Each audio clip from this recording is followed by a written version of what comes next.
مشاهدي قناة أحداث ومعلومات، سوف نأخذكم اليوم في جولة كي تتابعوا جديد الحقائق والمعلومات، فكونوا معنا.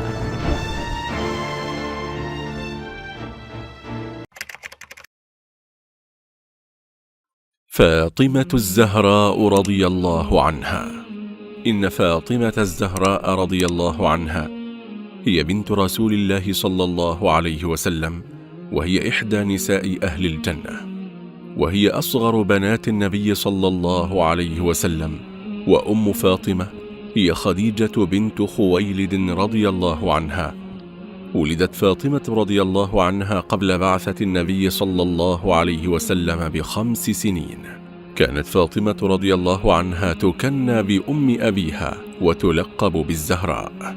تزوج علي بن أبي طالب رضي الله عنه بفاطمة سنة 2 من الهجرة بعد غزوة بدر.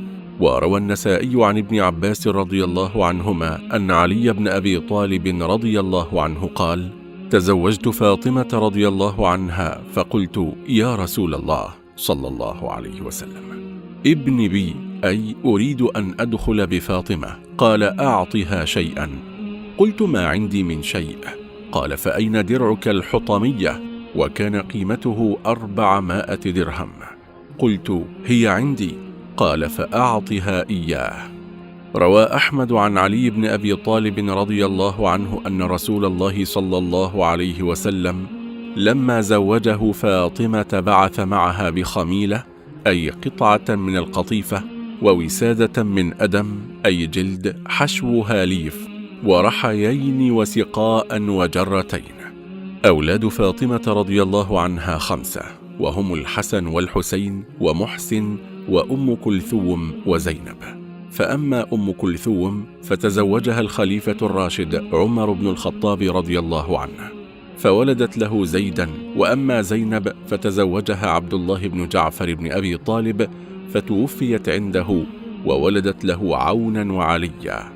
روت فاطمة رضي الله عنها 18 حديثا عن رسول الله صلى الله عليه وسلم، منها حديث واحد متفق عليه عند البخاري ومسلم. وروى عنها ابنها الحسين وعائشة وأم سلمة وأنس بن مالك وغيرهم، وروايتها في الكتب 6. التشابه بين فاطمة رضي الله عنها والنبي صلى الله عليه وسلم. روى الترمذي عن عائشة أم المؤمنين رضي الله عنها قالت: ما رأيت أحدا أشبه سمتا ودلا وهديا برسول الله صلى الله عليه وسلم في قيامها وقعودها من فاطمة بنت رسول الله صلى الله عليه وسلم. قالت: وكانت إذا دخلت على النبي صلى الله عليه وسلم قام إليها فقبلها وأجلسها في مجلسه.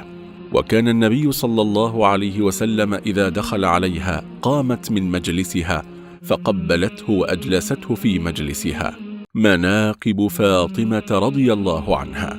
روى الترمذي عن حذيفة بن اليمان رضي الله عنه قال: قال النبي صلى الله عليه وسلم: إن هذا ملك لم ينزل الأرض قط قبل هذه الليلة، استأذن ربه أن يسلم علي ويبشرني بأن فاطمة سيدة نساء أهل الجنة، وأن الحسن والحسين سيدا شباب أهل الجنة.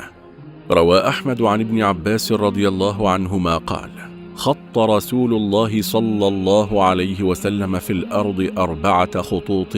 قال: تدرون ما هذا؟ فقالوا: الله ورسوله أعلم. فقال رسول الله صلى الله عليه وسلم: أفضل نساء أهل الجنة خديجة بنت خويلد، وفاطمة بنت محمد، وآسية بنت مزاحم امرأة فرعون، ومريم ابنة عمران. روى مسلم عن عائشة قالت: خرج النبي صلى الله عليه وسلم غداة وعليه مرط مرحل من شعر أسود، فجاء الحسن بن علي فأدخله، ثم جاء الحسين فدخل معه، ثم جاءت فاطمة فأدخلها، ثم جاء علي فأدخله، ثم قال: إنما يريد الله ليذهب عنكم الرجس أهل البيت ويطهركم تطهيرا. قال الإمام الذهبي رحمه الله: كانت فاطمة رضي الله عنها صابرة دينة خيرة صينة قانعة شاكرة لله تعالى. اجتهاد فاطمة رضي الله عنها في خدمة بيتها. قال الإمام ابن كثير رحمه الله: كانت فاطمة رضي الله عنها صابرة مع علي بن أبي طالب رضي الله عنه على جهد العيش وضيقه. روى البخاري عن علي بن أبي طالب رضي الله عنه أن فاطمة رضي الله عنها أتت النبي صلى الله عليه وسلم تشكو إليه ما تلقى في يدها من الرحى، أي مما تطحن، وبلغها أنه جاءه رقيق أي عبيد، فلم تصادفه، فذكرت ذلك لعائشة. فلما جاء أخبرته عائشة، قال: فجاءنا وقد أخذنا مضاجعنا فذهبنا نقوم، فقال: على مكانكما. فجاء فقعد بيني وبينها حتى وجدت برد قدميه على بطني، فقال: ألا أدلكما على خير مما سألتما؟ إذا أويتما إلى فراشكما فسبحا 33 واحمدا 33 وكبرا 34 فهو خير لكما من خادم. قال علي بن أبي طالب لأمه رضي الله عنهما: اكف فاطمة الخدمة خارجا وتكفيك هي العمل في البيت والعجن والخبز والطحن، رضي الله عنهم أجمعين. فاطمة تحفظ سر النبي صلى الله عليه وسلم. اجتمع نساء النبي صلى الله عليه وسلم فلم يغادر منهن امرأة، فجاءت فاطمة رضي الله عنها تمشي كأن مشيتها مشية رسول الله صلى الله عليه وسلم، فقال: مرحبا بابنتي، فأجلسها عن يمينه أو عن شماله، ثم إنه أسر إليها حديثا فبكت فاطمة رضي الله عنها، ثم إنه سارها فضحكت أيضا رضي الله عنها. فقلت لها، تقول عائشة، فقلت لها: ما يبكيك؟ فقالت: ما كنت لأفشي سر رسول الله صلى الله عليه وسلم. فقلت: ما رأيتك اليوم فرحا أقرب من حزن. فقلت لها حين بكت: أخصك رسول الله صلى الله عليه وسلم بحديثه دوننا ثم تبكين؟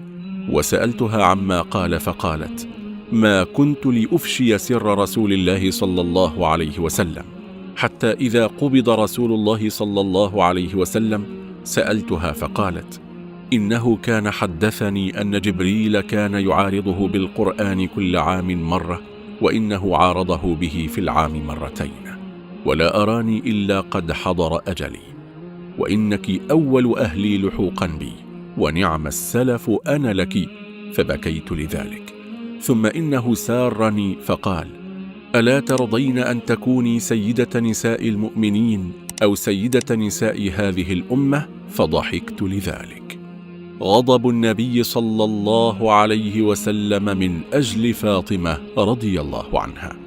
روى الشيخان عن المسور بن مخرمة قال: إن علي بن أبي طالب رضي الله عنه خطب ابنة أبي جهل على فاطمة رضي الله عنها، فسمعت رسول الله صلى الله عليه وسلم يخطب الناس في ذلك على منبره، فقال: إن فاطمة مني، وأنا أتخوف أن تفتن في دينها.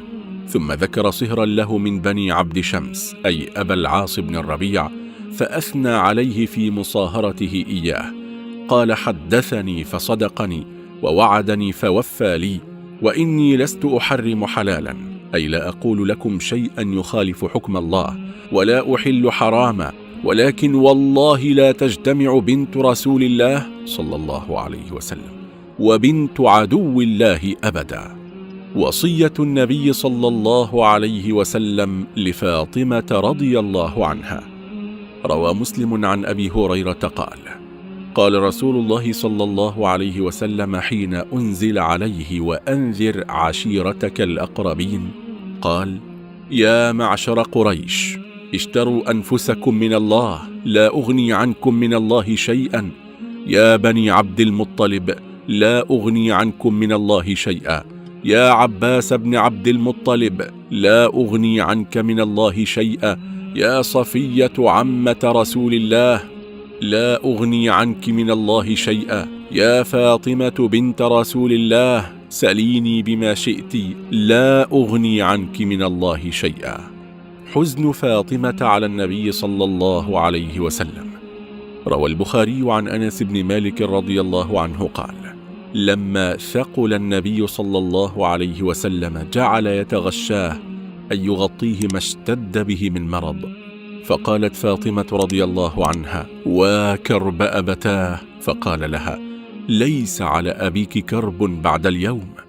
فلما مات صلى الله عليه وسلم قالت فاطمة: يا أبتاه، أجاب ربا دعاه، يا أبتاه، من جنة الفردوس مأواه، يا أبتاه، إلى جبريل ننعاه.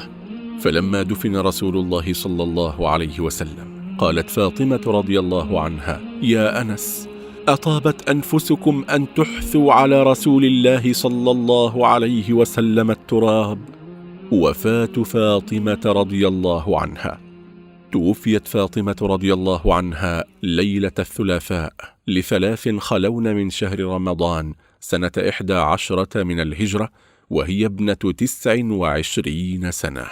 فرضي الله عن فاطمة، ورضي الله عن زوجها وأولادها وعن الصحابة أجمعين، وصلى الله وسلم وبارك على سيدنا محمد وعلى آله وصحبه أجمعين. دمتم في رعاية الله، والسلام عليكم ورحمة الله وبركاته. مشاهدي قناة أحداث ومعلومات، نرجو ألا تنسوا الاشتراك في القناة والإعجاب بالفيديو، وكذلك الضغط على جرس الإشعارات ليصلكم منا كل جديد. إذا أعجبك هذا الفيديو قم بالضغط على زر سبسكرايب للاشتراك في القناة، ثم اضغط على زر لايك للإعجاب بالفيديو، ولا تنسى أن تشاركه عبر مواقع التواصل الاجتماعي لتعم الفائدة على الآخرين. جميع الحقوق محفوظة لدى قناة أحداث ومعلومات.